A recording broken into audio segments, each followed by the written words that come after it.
Hello, this is Russell from Tones of Evil. and you're listening to Capes and Lunatics.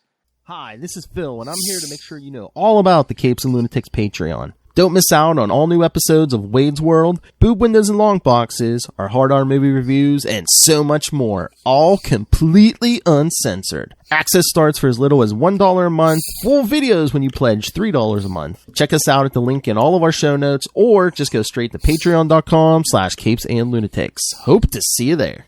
This is Luca Perich, and you're listening to the Capes and Lunatics podcast. Recording has started. Hello, ladies and gentlemen, and welcome once again to Superconnectivity. I am your host, Charlie, the Professor Esser. Newly clean-shaven and ready to rumble. With me, as always, is the blue-eyed bomber from the Burger Pits. Phil, me, and Perich. He's the one, the man, the myth, the legend. Philip, welcome back. Thank you, Charlie. Oh goodness, man! This is a lot of stuff going on, a lot of turmoil in the week. One of the news stories, I didn't tell you about this, but it's all over a certain subgroup. Lowcast has ceased operations as of today. For those who do not know, Lowcast is an entity that basically takes everything in your broadcast area or in certain broadcast areas that you should be able to receive, and then gives you access to them over the internet. Oh. They recently lost because essentially if you didn't support them with a $5 a month donation, they would essentially interrupt your feed with commercials saying, hey, we're glad that you're watching, we provide this service for you as a nonprofit, but it would be really helpful if you'd give us money. Which, to be fair, they did way more than PBS ever did. So, their whole, listener-supported, viewer-supported stuff kind of fell flat. Mm-hmm. But the problem with this is that now I no longer have access easily to the CW. I no longer have access to MeTV. I've got to buy an upgraded antenna to see if this time it'll work, Because my old antenna stopped working. I had an old antenna that got everything, then it stopped picking up MeTV and CW, although it was always spotty with CW to start with. And so now I'm back to basics here, where I may not be able to live tweet Stargirl going forward. So, to me, it's a big deal. Maybe not to everyone else, but, Well, do you have some kind of cable package through AT&T, did you say? Well, now and that just, yeah. So AT&T, which owns DirecTV, keeps on changing. They have a streaming service through AT&T that was originally DirecTV, or it was like DirecTV. It was called DirecTV Now. Then it became ATT Now, and then it was ATT TV Now, and now it's called D-Stream. Oh. I do not know who in marketing said D-Stream for the DirecTV product, but No. Oh, my friend, you should always go to a 4th grade class and market test what you're calling your product before you decide to call it D-Stream. Yeah. But D-Stream it is, and now I have my D-Stream. Yeah, and it is what it is. But the thing is that it doesn't carry MeTV, and it does not carry Channel 11 in my neighborhood, which is the CW. And it's weird, like, the CW is kind of like weird in its uniqueness that it is the one channel no one seems to want to carry. And I'm not quite sure why that is. I don't know what laws or rules are on the books with this stuff at this moment. But yeah, I'm guessing that Warner's is charging too much for the digital content, and they're using low power enough amplifiers that they don't many terrestrial cable companies don't technically have to carry them. Well, I wonder how much CW charges too, because I think every night they might have maybe 2 hours of original programming. Like I know here it's like 2 hours of original programming. Then I think there's some version of our local news, and then like the rest of the day and night is just I think syndicated stuff. Yeah, I mean I don't quite understand it either, but for whatever reason, that's where the line gets drawn. So. At least here in New Jersey. But we're getting through it. We will find out what our next choices are. And quite frankly, if I don't get to watch my Svengoolie, I will be sad. But will it end the world? No, it will not end the world. But to me, it's like this major kind of like a shakeup in the thing. What the actual precipitating event was apparently there was a legal case where it was decided that Locast couldn't interrupt the feeds that they were providing to people with these ads saying, please subscribe, which would then disappear once you did subscribe. So apparently it was determined that this was actually a value-added service, and so yada, yada, yada. They couldn't do those ads anymore. And because it was no longer I thought, they could just easily restructure their advertising budget, but they decided not to. They decided to just say, well, screw it. We're done. Which is, your typical short-sighted business strategy, which sadly too many businesses have. And now I got to make sure my bank doesn't, give them my $5 a month donation next month. So, fun times. What else is there? We got TV shows this week. Yeah, well, we got a lot of TV shows, but we also have. I wanted because there's speculation and then there's speculation. First speculation is Clark Gregg.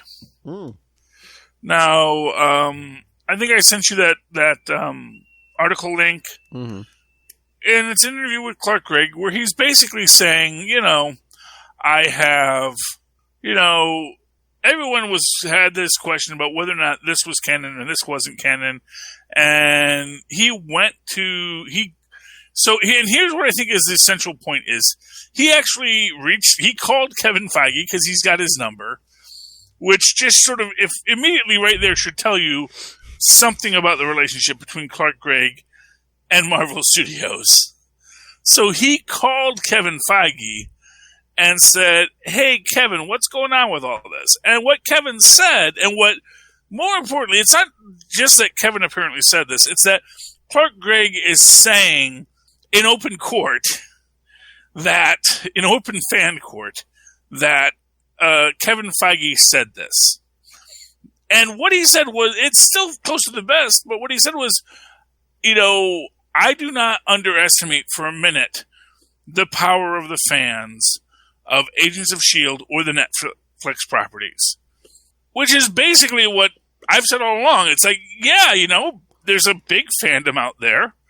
I mean, that's how Agents of S.H.I.E.L.D. even got to be a thing, was the whole Coulson Lives meme pushed out there by fans that refused to accept whatever they said. No, that's not how superhero stories work. You don't just get to kill people.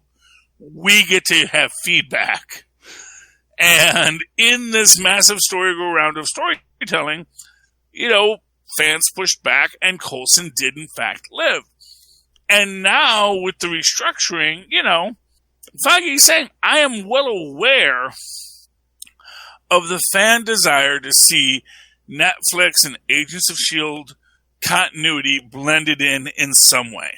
And again, I mean, you could easily blend stuff in after Spider-Man No Way Home and Doctor Strange Multiverse of Madness. Well, we assume that's a whole other bag of hammers. I'm just saying, if they want to, that's their excuses, the ways they can fold stuff in. Well, I mean, that's the question. Again, we know so little about either Multiverse of Madness or No Way Home. Mephisto will get it done. Yeah, I know. Everyone's like, this is what we said, like when we were first talking about the trailer for No Way Home. It's like, they're giving away so much baby with this bathwater. you gotta think it's a misdirect. Mm-hmm. And then we got this week's episode of What If, with sort of, which is an interesting take on it, because this goes into a whole bunch of different levels of stuff. Oh yeah, especially what is meant by a fixed point in time, which I still think people are misunderstanding. Because the idea is, it's not that Doctor Strange can't bring someone back from the dead. It's that if he brought someone back from the dead, his timeline becomes a branch, a divergent, which maybe gets pruned by the TVA, maybe doesn't. Well, I think it makes it redundant, maybe that, because spoilers, he does save Christine. Well, guess what? She didn't die in the reality we saw in the movie, so again, a redundant timeline. So nature or TVA or whoever's going to wipe out that one. Well, see, that's the interesting question about No Way Home. Because, yes, Christine didn't die in the main MCU timeline, but it's been 5 years, my friend. Oh, true. We don't know if she was blipped. Ooh. We don't know what happened to her. Because let's say she wasn't blipped, and over the last 5 years, something else happened. And Strange comes back, and she is gone for good. And then maybe Spidey coming in and saying, hey, could you readjust the multiverse? And Strange says, well, I'm not doing it for me. No. But what if something else happened in this time? What if something else happened in this time? And that is actually one of the interesting questions I have, because we get introduced to a new character in this by the name of, what is it, Dabong? Oh, the librarian? Yeah. Yeah, it's something like that. Yeah. Just pulling up the IMDb real quick. Oh, that's Wikipedia. Well, I found it interesting that the Ancient One was able to split the timeline, so there was two Doctor Stranges. One. Well, I get the idea that you can always split the timeline. Yeah. It's just whether or not someone's going to come in and snap it back. And for what it's worth, when Doctor Strange splits the time, when she does that, what she actually is doing is trapping that Doctor Strange into a time loop. Yeah. Where he can never solve the problem, because and this is where the idea of paradox comes in. So this is what goes into Endgame's logic. So when they say, oh, if we go back in time, it can't affect our future. What's technically the point of this is that if they go back in time and take a stone or whatever, they're not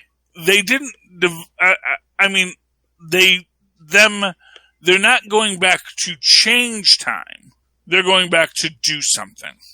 So their desire to still create time travel, etc., and go back in time remains. But when the impetus for you to learn how to time travel is to fix the past, you can't fix the past, because then you wouldn't be able to travel back to the past. So you can travel back to the past, but that is not going to actually work, because the entire reason you can travel back to the past is because of this occurrence. So arguably, the universe just keeps on causing the same outcome, because you can't go back to a point that requires that would be undone by you traveling back to it. Mm-hmm. So the idea is that it is a semi-linear time stream where you can go back and you can make alterations to the future, but that because going back to alter the future would prevent certain things, you can't accomplish that thing. So the idea being that you can go back to the past and you can, do something that maybe affects the world when you get back, but it's going to be something that affects the world in such a small way that it would not be a precipitating event to prevent you from being able to travel back in the past in the first place. And this goes into this idea about reasonable variations on the timeline. You can go back, you can make some changes, but if the reason to go back is to make the change to change the timeline, that will result in a paradox. But just going back without concern about paradox allows you to do whatever you want, because you're not trying to recreate your future. You're trying to go back to your future point and accomplish something, and to do so you have to go back in time to do something to do it. So it's an interestingly, logically consistent internal time travel philosophy. I applaud Marvel for doing the legwork on this. I always because I really feel that too many people, they'll start with an internal logic of time travel, and then they'll just decide to ignore it at some point. Yeah. But I kind of feel like Marvel said, no. There's a reason why. And the reason why you can go back in time and create a variant timeline is because you're not from that timeline. You're not going back to change your timeline. It's the changing of a singular timeline that is problematic to you as a time traveler. And I love the end where Strange could see the Watcher and interact with him. Oh yeah. Although that is an interesting thing about the Watcher, because obviously you have to imagine that the Watcher is always visible to people with a certain perception level, but that generally speaking, you would not be able to view the Watcher. Or unless you want to let Strange see him, because he's you know what, everything's about to be destroyed anyway, so it don't really matter if he knows I'm here or not. Well, even before then, he saw him. Yeah. And that is always that interesting question about Uatu, is does he let people see him because he's trying to affect the outcome? Yeah. That's how he can affect the outcome. Because we see all the time in comic books people who aren't the Sorcerer Supreme of the universe seeing him. And I kind of feel like, this is sort of him when Strange sort of gets the sense he's being watched. That's Uatu letting him be seen. And it is his own subtle way to say, maybe this is a bad idea. What you're trying to do maybe isn't a good idea. But there's another character in this that I do want to talk about real quick. And that is a character we have not ever met before. Let me get to the episode. Oh, that's 5. Oh, that's next episode. I was going to say, this was 4. I mean, there's only 9 this season, so we're kind of around the halfway mark already. But I want to talk about the librarian character. Yeah. Yeah, Ikamadi, who plays Obang. Now, Ikamadi, I'm not going to say he looks exactly like Obang, but he looks enough like Obang that if they had him in either No Way Home or Multiverse of Madness, you would know who he was when he showed up. Ah. Especially they put the little face tattoo on him, and he's doing the voice. Because I think that's an interesting question about when because when you have all of these original MCU cast members in the voice cast, and then you introduce a completely new character, and then you go at some point and you introduce that character in the live action MCU, and then you can use that same actor for that voice, does it open up this opportunity for them to, when they are looking at recasting, to look for the actress or actor who looks like the character that could do the character in the film, but you want them for the voice first, so that when you replace that character and this new actor shows up, the minute you hear their voice, you go, oh, that's this character, that's that character. And it poses a unique opportunity for them with a character like T'Challa, that next season, if they tell stories of T'Challa, and since arguably there's going to be a Guardians of the Multiverse at the end of this. That's the big theory. If they cast somebody as T'Challa in that, and then come Black Panther 3, because we know that T'Challa is going to be an off-screen presence in Black Panther 2. But I don't think they're going to have him be dead. He's going to be the king. He's on a mission.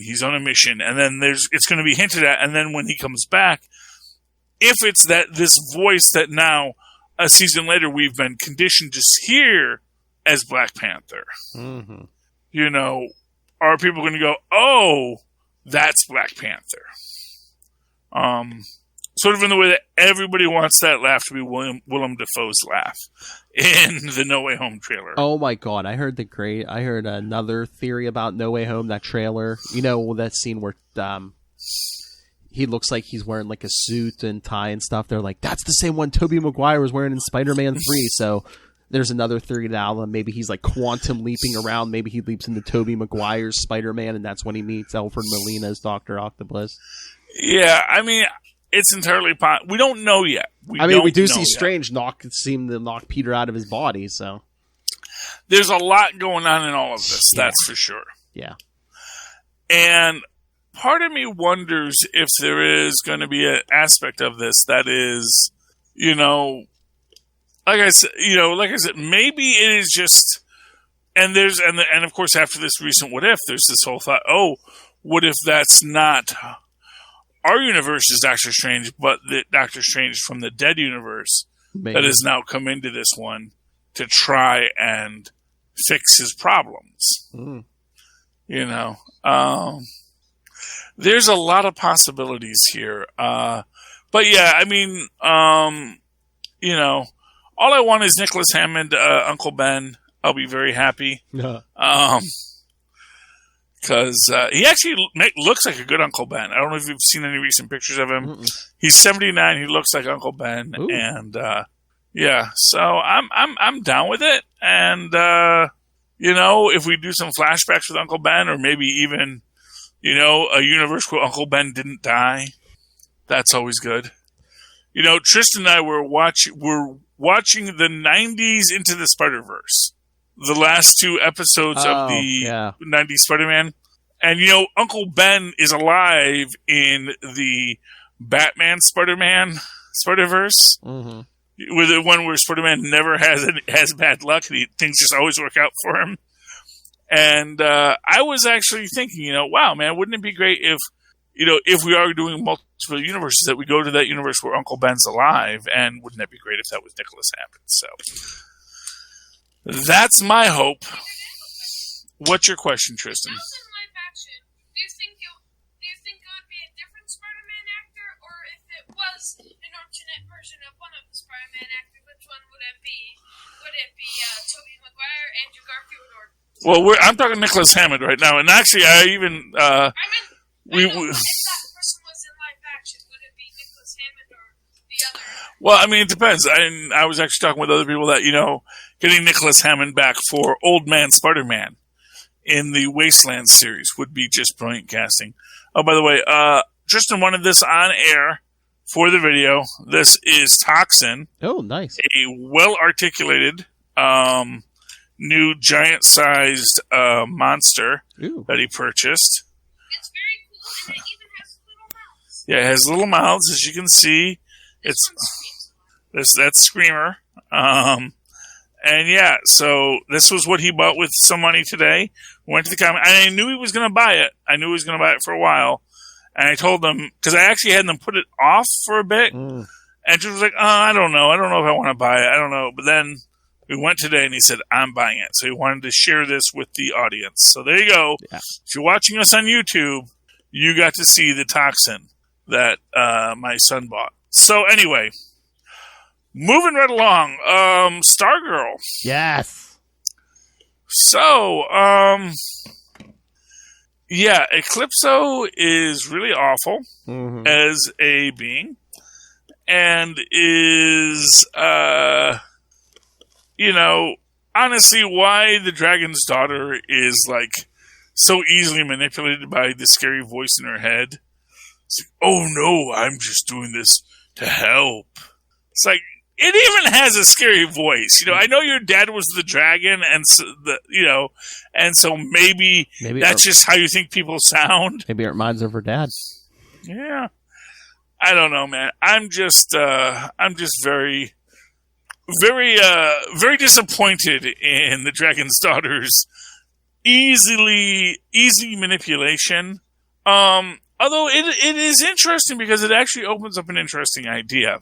Because we see within this already this bond between our man and Solomon Grundy. We can see the Shade is sort of clearly being set up to be, if not an anti-hero, at least, an anti-villain, maybe. Yeah.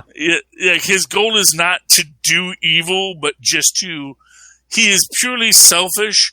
But when our needs align, he is a powerful and great ally, Yeah. And he is also the one person who understands how dangerous the diamond is and doesn't really trust anyone else to try and bring it in. I mean, if you were an immortal, would you trust, all these, especially teenagers who've only, Oh, yeah. Yeah, because it manipulates your perceptions. And... but that is sort of the idea, is that, the characters in this, I'm trying to, Sportsmaster and Tiger, is it? Or Tigress, yeah. Tigress, yeah. And how they really love their daughter, Mm-hmm. In their big, goofy, middle-class parents' ways, and, Oh, yeah, they got out of jail to see her play football, yeah. Yeah, well, because they wanted it. And then she loses her shot at Nebraska because the coach says, yeah, you play great, but you clearly have anger issues. Why did you attack those people on the side of the plane? And it's not that you can just say, well, clearly there was, mystical manipulation, because you do know that this is a universe where superheroes exist, right? Which is one of those things where it's like, oh yeah, superheroes exist. I forgot about this. This is Earth 1. There was a JSA here with a Green Lantern and a Flash and all that stuff. Yeah, but no one saw anything. You know how many teenagers in that universe are probably like, you can't give me attention. I was being mind controlled. Yeah. See? Yeah, but, no, and I'm not saying it's wrong. I'm just saying, Yeah. no one ever uses that as their first excuse. But they're kids. They don't know any better. That's the thing. Is like, Bucky, I was mind controlled. So, well, then have a full pardon. That, because when you're an adult superhero, like, it was mind control. All them people I killed, it wasn't me. It was the mind control. I don't know if he got a full pardon. I mean, in the comics, he was Captain America. The minute the public found out, that the Russians used him as a mind, they're like, nah, you're out, kid. I'm just saying he's still running around as Captain America, so whatever else you want to say about it, he's not being held responsible to the fullest extent of the law. That much we can say. I mean, about young James Buchanan Barnes. I'm sure Fury got him off the hook, because, I mean, look who Fury uses. Black Widow, former spy. She was conditioned to kill, and... Yeah, but I don't know if she ever actually killed anyone on the books. Wow. I don't know if you could ever tie the crimes back to her. That's the difference, you see. Oh, so one was sloppy and one was not. Okay. Well, Well, no, the problem is that James Buchanan Barnes admitted it. I don't think most people knew. None of us knew what went on in Budapest. Maybe some people know who were looking the other way, but it wasn't like public record. And I think sometimes the Russians wanted to make a very public spectacle. Yeah, so that's that. But no, I like Stargirl, but this was actually something I found very interesting, and it is this idea of talking down villains. Mm-hmm. Because I do think that's something we're going to see in Stargirl. Of course, it is the main thematic of Steven Universe. But where I realized that this actually had a lot of traction in? Ultimate Spider-Man. Oh. The one from the, was that the early aughts or the late teens or the early teens? Maybe early teens. Yeah, But you watch it, and so many of the villains on it are just other people that Peter then talks down. Mm-hmm. And they become friends with. In fact, by the end of it, he has talked down Doc Ock. And Doc Ock is going to be a hero now. And I actually kind of like that. I like that idea for Spider-Man, for the characters, for everyone involved, you know? And this idea of talking to supervillains, it's interesting that this is so much more of a theme in our mass media now. That if only we have a good argument, like T'Challa says in episode 2 of What If, that is your most potent weapon when he effectively disarms Thanos. Mm. You know, I think there's some great strength in that. So, yeah. I think that's what I wanted to talk today about mass media. Obviously, Shang-Chi comes out tomorrow. Mm-hmm. I have my tickets. Me and Tristan and John, who's my friend's kid, we're all going to go see Shang-Chi together. And we're very excited because it's gonna be big. I've already bought the tickets, so it's set. Helping Shang-Chi get to get to 50 million, because that's the goal for the weekend. Because it's still pandemic, you know. Yeah. But they feel like, hey, you know, we're on track to hit 50 million, which is like a triumph in this day and age, because they're not releasing it on Disney Plus. It is going to have a short window. I think it's like a 2-week window or a 1-week window, and then it gets to on demand. Yeah. But for right now, it's exclusively theater. Yeah, I mean, this is Labor Day weekend, though, so it might get an extra day on Monday, though, too. People will be off.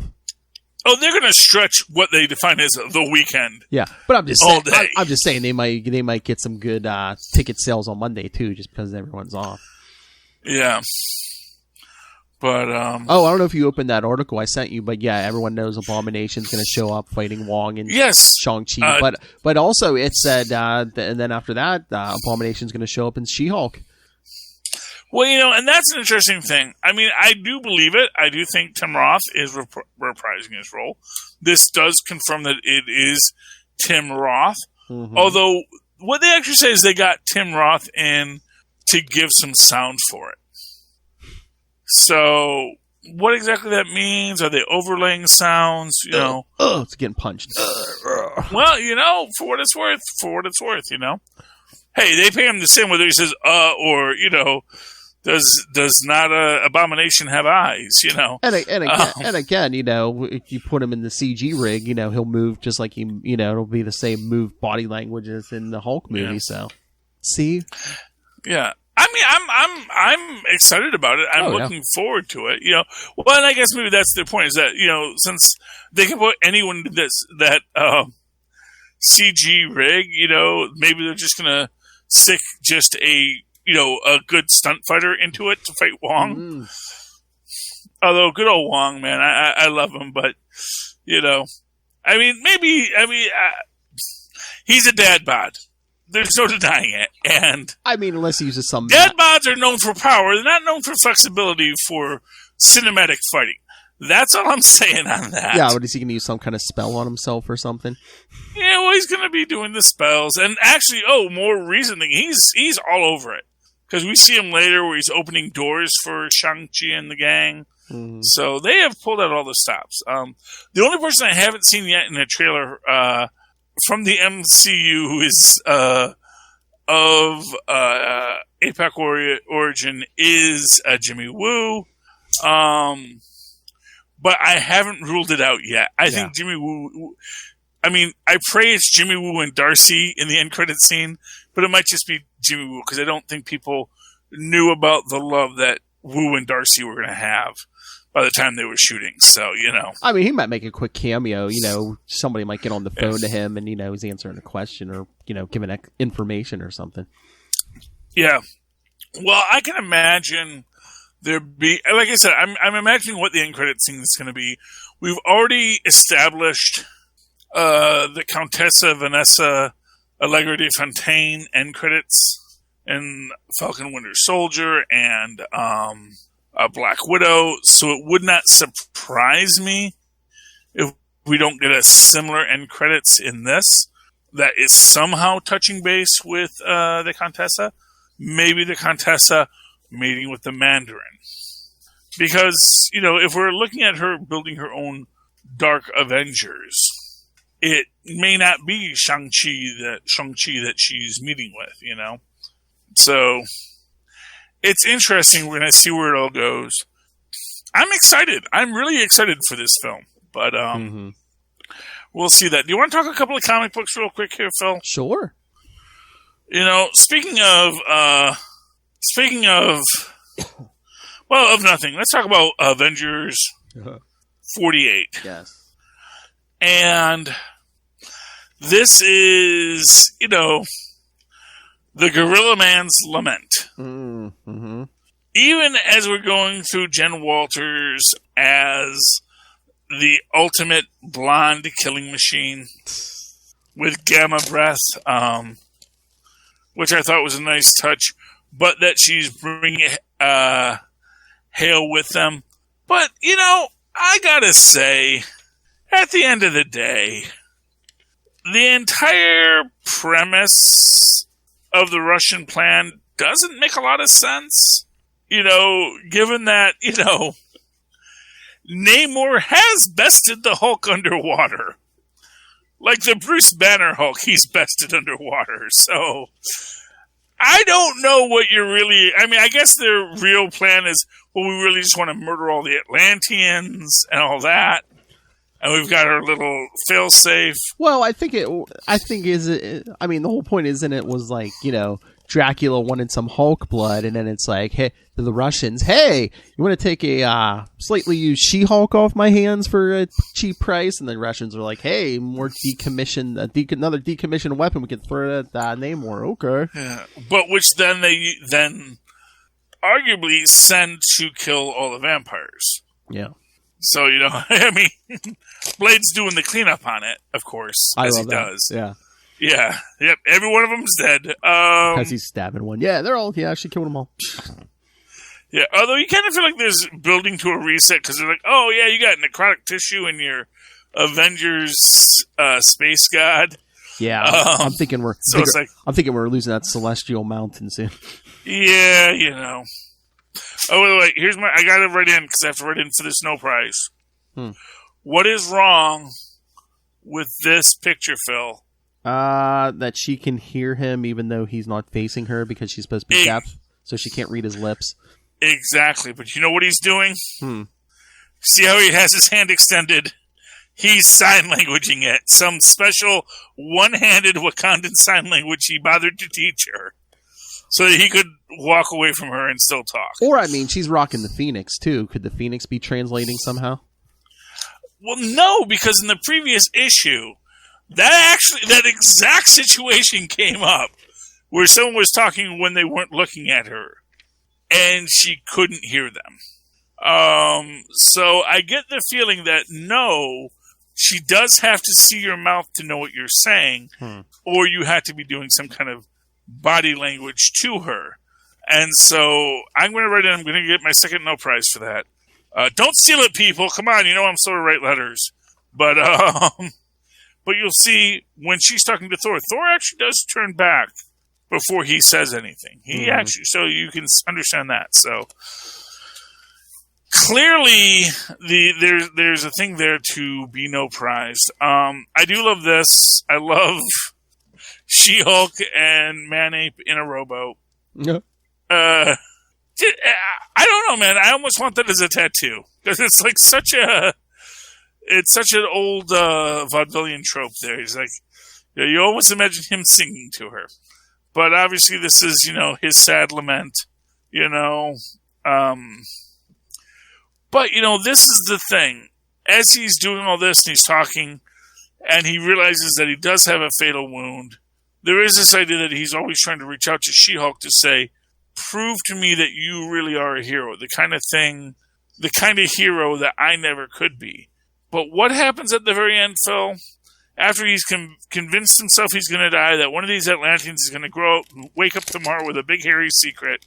He puts on his oxygen mask, which, for what it's worth, immediately raises this question: like, could he have killed himself? What happens in that situation?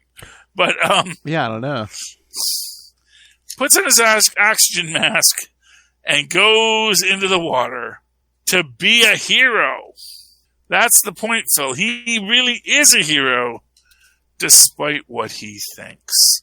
So, I really like that book. Do you have any book you want to talk about this week? Yeah, I want to throw out two real quick. The one I'll recommend to you, Sinister War #4.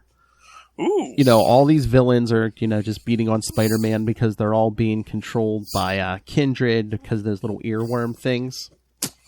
Oh, earworms. But someone takes out every single one of those earworms with a device that he cobbled together. And who is that man, Charlie Esser? Well, obviously it had to be the superior Dr. Octopus. Otto Octavius, because he is no man's puppet. Exactly. Please.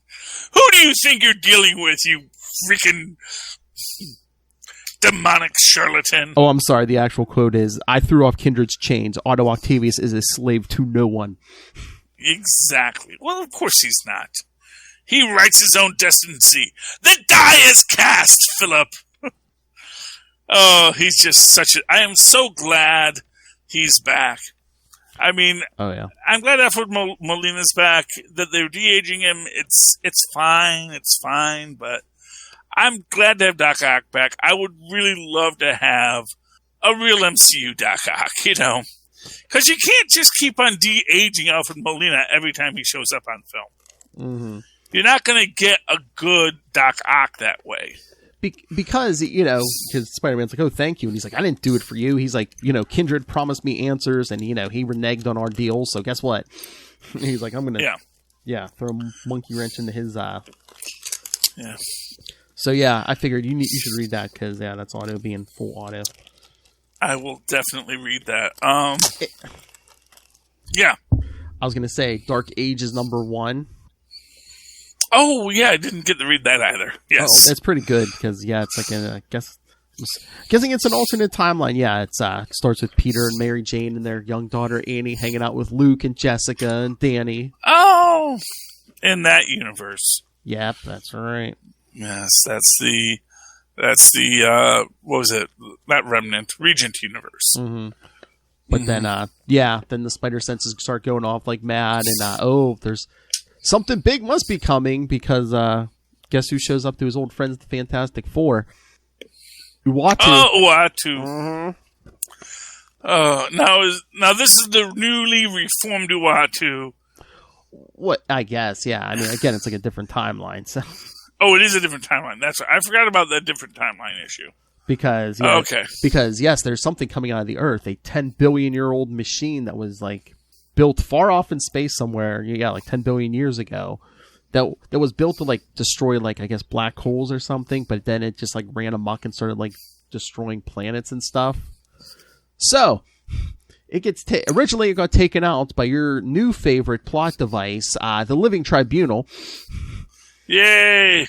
It was deactivated and then imprisoned in the center of a newly forming world, Charlie Esser. That world. Oh. Earth. Why? Why is this Earth so... Why do they... And it is just this idea, like, really? Are there no other planets you guys could go to? Why not? So yeah, they pick a team to go into the center of the Earth to like try to stop this thing. Doctor Strange, Sue Storm, or Sue Richards, Ben Grimm, the Vision, and Scarlet Witch, and basically everyone gets killed till it gets down to the Doctor Strange and the Invisible Woman. Doctor Strange opens a portal which kind of like generates like an electromagnetic pulse that takes this thing out, but then the thing kills him before he can shut the portal. So the EMP hits the entire planet. Oh, goodness. Which gets us to our Dark Ages. Because all... so it's Visionaries, but with superheroes. I guess, because, at the end we show, every machine on Earth went dead, and, Peter's telling the story. That was 7 years ago. Yeah. I mean, to be fair, they could just build another machine. That's not how EMPs generally work. They don't make all technology not work for 7 years. Well, I will say it was Doctor Strange magic opening a portal. I guess it was another dimension that had the properties of an EMP. Okay. So it's magic. So maybe it went through all the universe and all technology is shut down. So the only thing that works anymore is technology. Oh, I didn't notice that. Or is magic. I didn't notice that before. Yeah, at the end, it seems like Apocalypse is building his own little army or something. Is that Reed in the back? Somebody has Maybe. flexible fingers. Well, or it could be skin. They got some stretchy mutants, man. True. But yeah, I guess I don't know if it's Tony Stark in there or not, but supposedly there's going to be some kind of Iron Man with a steam, it's going to be a steam-powered Iron Man, steampunk Iron Man. Okay. Yeah. Did you read Checkmate? Yeah, that was last week. Yes, I did. Oh, that was it. Why was it in this week's pile of books? I guess it didn't come in on time. I have no idea what's happening. They keep on jumping back and forth in this story. That's Bendis for you. Yeah, it doesn't work well. They're doing it. I get the feeling like it's supposed to be like a heist plot where it's oh, but really I was doing this and the whole time that, and then this and then the other and then these other things. Yeah, I don't know why they do that, because Tom King's even doing that in the Batman Catwoman 12-issue series, and it's very weird because it's it'll jump from page to page. It'll be past, present, or future, but it's it'll a page or two and it'll swap, and it's just I'm getting confused.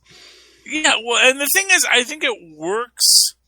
First off, it works in a heist film because you don't do that till the end. Yeah. In a heist film, what you do is you lay out a plot, and then you show, oh, but here's some other stuff that you didn't realize that, that was happening. Actually, we went back and did this. And while that was happening, we did the triple cross, and that's when we did that. But as they're doing it, it's getting, it came off. Robin came off because I did read, I caught up on my Robins this week. Mm-hmm. And they're both coming off. I mean, Robin's still good.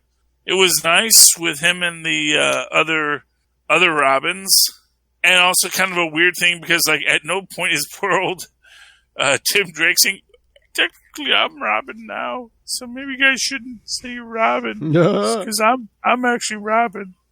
It's I'm the official Robin, so maybe don't say you're Robin, Damien. Maybe just say you're Damien. You didn't want to be Robin, so if you wanted to stop." Poor Tim Drake. But he's just, he's being Robin too. And he's dressed as Robin. It's actually nice. And Dick Grayson gives him the gift of, I guess, a trapeze bar that used to be in his parents' old show where they died. Because that's something Alfred gave him. Yes. And, yeah, and it was neat, but it was that's kind of weirdly morbid and dark, man. I don't know. I don't know about that, but I enjoyed it. I won't say I didn't enjoy it, but I'm also dropping Robin because, it's hard to keep up. Yeah. One book I'm not dropping is Howard Chaykin's Hey Kids. Hey Kids Comics. Which it is his, honestly, somebody buy this. So, I don't know. I mean, maybe Howard Chaykin charges an arm and a leg for creator's rights to adapt his work.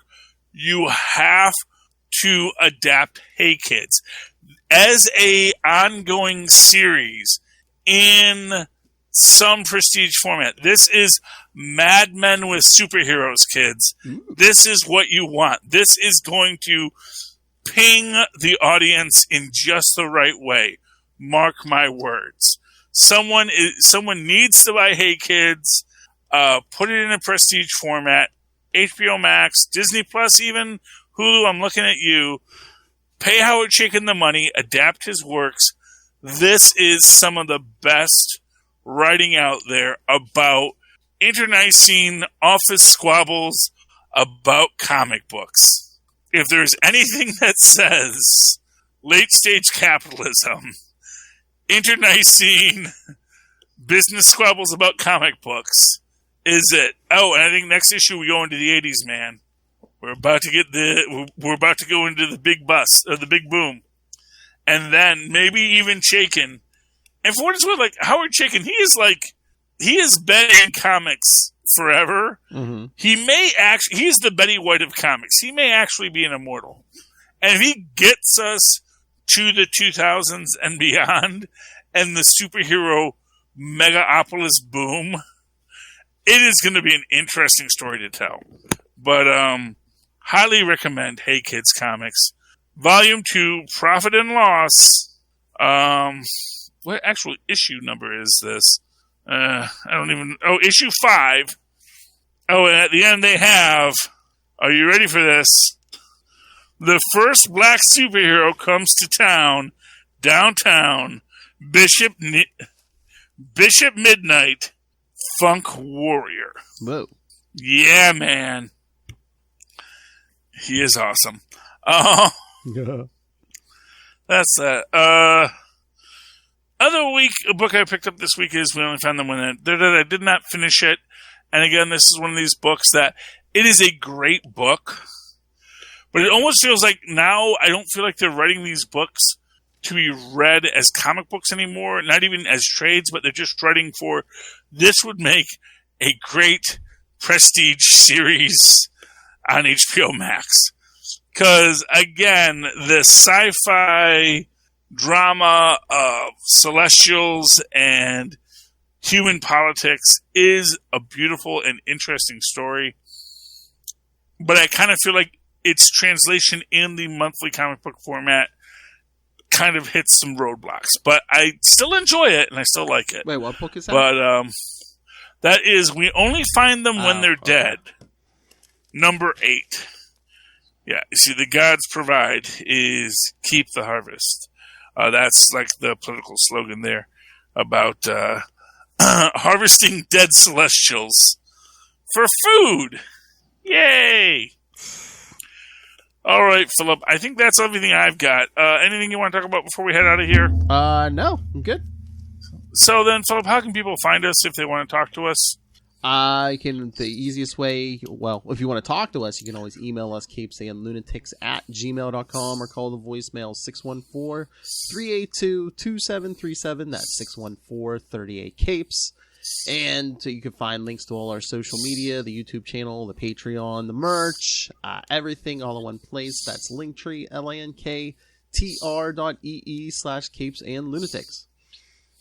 And, of course, you can always write to me in that old-fashioned email way the way our mothers and fathers once did at superconnectivityblog@gmail.com. That's superconnectivityblog, all one word, @gmail.com. And follow me on the Twitters. I live tweet things whenever I can, which will probably be not as much as I'd like to because Lowcast is no longer giving me the channels I used to get. At Charlie Esser. That's CHARLIE. Yes, SCR. Look for the 2 E's in the middle. For quality. Bing! Thank you, Maz. All right, ladies and gentlemen, that has been another exciting episode of Superconnectivity. I certainly hope you have felt connected. I connected with you, and I hope next week you come back and super connect with us again. Good night. Good night. That was a good episode. They're all good episodes. They're all good episodes. It's all wonderful. Philip. This is all this man thinks about. Doctor Strange and, the multiverse. Doctor Strange, Dr. Octopus. If you're a doctor, I'm India. Except for that college dropout dude. Not a real doctor. The swamp, more than merely a place. It is a churning, seething, bubbling bed of life, of which you are a part. Once you were a man, a chemist named Ted Sallis, until one little experiment went somewhat awry.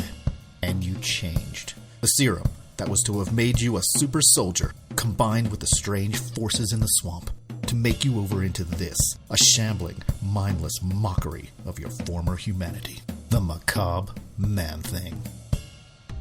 Man-Thing was created in the early 1970s to capitalize on the growing monster craze, but under writer Steve Gerber it became something quite different. Experimental, surreal, and very, very weird. It was something I loved as a kid, but does it still hold up today, 4 decades after its initial publication? So join me, Paul Matthew Carr, as I attempt to make sense of this cult classic and analyze each issue, putting it in the context of the time it was written and comparing it to the standards of today. And maybe you too can come to love the world's second most famous swamp-based comic book character as much as I do. The Nexus of All Realities, a Man-Thing podcast, a twice-monthly dive into the bizarre.